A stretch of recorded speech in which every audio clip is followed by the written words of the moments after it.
मंत्रा। रामायण में मंत्रा की बहुत ही महत्वपूर्ण भूमिका बताई गई थी। उसी के कारण प्रभु श्री राम को 14 वर्ष के लिए वनवास भोगना पड़ा था। मंत्रा और रानी कैकेयी कैकेयी देश की थी। कैकेयी नरेश अश्वपति सम्राट की पुत्री कैकेयी राजा दशरथ की तीसरे नंबर की पत्नी थी। बहुत ही सुंदर होने के साथ ही वीरांगना भी थी।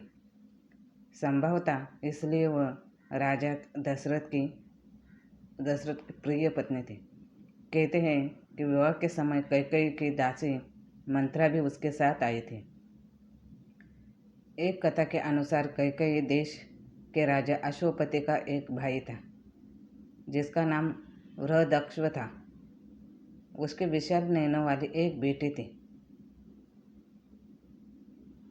जिसका नाम रेखा था। वह बचपन से ही कैकेयी की अच्छी सहेली थी। वह राजकन्या थी और बुद्धिमती भी थी, परंतु बाल्यावस्था में उसे एक बीमारी हुई। इस बीमारी में उसका पूरा शरीर पसीने से तर हो जाता था, जिसके कारण उसे बड़ी जोर की प्यास लगती थी।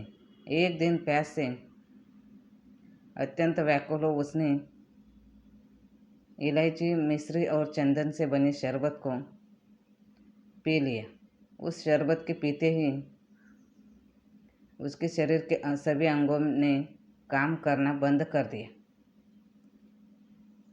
तत्काल ही उसके पिता ने प्रसिद्ध चिकित्सकों से अपनी बेटी की चिकित्सा करवाई। चिकित्सा के साथ तो बच गई, लेकिन उसकी रीढ़ की हड्डी सदा के लिए टेढ़ी हो गई। इस कारण से उसका नाम मंत्रा पड़ गया। उसके इस शारीरिक दुर्गुण के कारण वह आजीवन अविवाहित रही। जब कैकेयी का विवाह हो गया तो वह अपने पिता की अनुमति से कैकेयी की अंगरक्षिका बनकर उसके राजमहल में रहने लगी। महाराजा दशरथ ने जब चैत्र मास में अपने ज्येष्ठ पुत्र राम के राज्याभिषेक की बात की तो देव प्रेरित कुबड़ी मंत्रा ने आकर कैकेयी को समाचार सुनाया।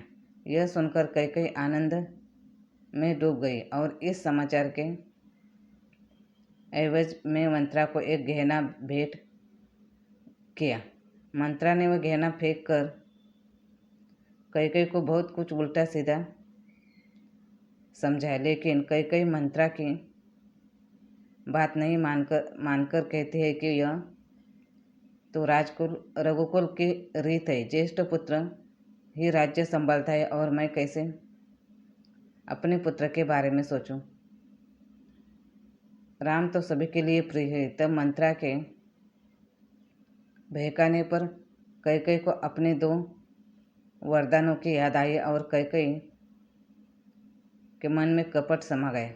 दरअसल एक बार राजा दशरथ ने देवासुर संग्राम में इंद्र के कहने पर भाग लिया था। इस युद्ध में उनकी पत्नी कैकेयी ने उनका साथ दिया था। युद्ध में दशरथ अचेत हो गए थे। राजा के अचेत होने पर कैकेयी उन्हें रणक्षेत्र से बाहर ले आती थी। अंततः प्रसन्न होकर दशरथ ने 2 वरदान देने को वादा किया था। तब कैकेयी ने कहा था कि वक्त आने पर मांगोगे। बाद में मंत्रा के कान भरने पर कैकेयी ने मंत्रा के कहने पर कोप भवन में जाकर राजा दशरथ को अपने 2 वरदानों की याद दिलाई। राजा दशरथ ने कहा कि मांग लो वरदान। तब कैकेयी ने अपने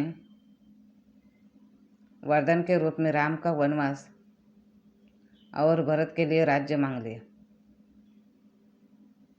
यह वरदान सुनकर राजा दशरथ भीतर से पूरी तरह टूट गए। मंत्रा का चरित्र एक ऐसा महिला का था जिसे राम को वनवास दिलाने की महत्वपूर्ण भूमिका के लिए जिम्मेदार माना था, लेकिन पृथ्वी पर मंत्रा का जन्म जिस उद्देश्य से हुआ था वह बहुत ही गहरा था।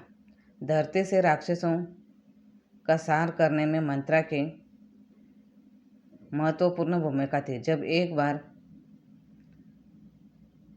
विरोचन और देवताओं के बीच में युद्ध हुआ था तो विरोचन ने देवताओं पर विजय प्राप्त की थी, लेकिन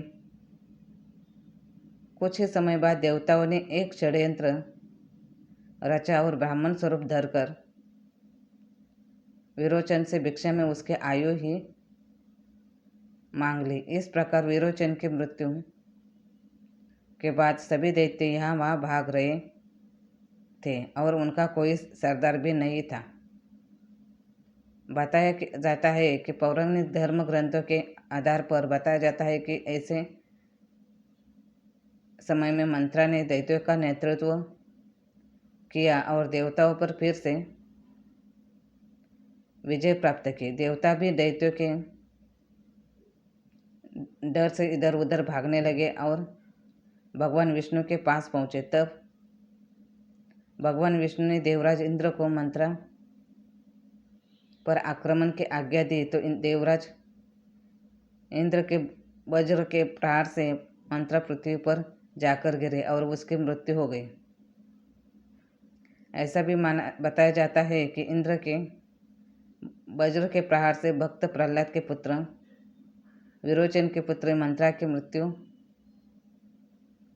तो हो गई, लेकिन मंत्रा ने भगवान विष्णु से बदला लेने की ठान ली, क्योंकि वह सोचते रहे कि उसका जो हाल हुआ है, जिसके कारण उसके अपने ने भी उसे त्याग दिया, इसके लिए उत्तरदायी केवल भगवान विष्णु ही है और वह भगवान विष्णु से बदला लेने के बारे में सोचते रहे। बदले की भावना से उसने त्रेता युग में रामायण काल में भगवान विष्णु से बदला लेने के लिए फिर से पुनर्जन्म लिया और भगवान राम के जीवन को तहस नहस कर दिया। लोमश ऋषि के द्वारा बताया जाता है कि जो कुबड़ी मंत्रा थी वह श्री कृष्ण के द्वापर युग में कुब्जा के नाम से भी जानी जाती थी।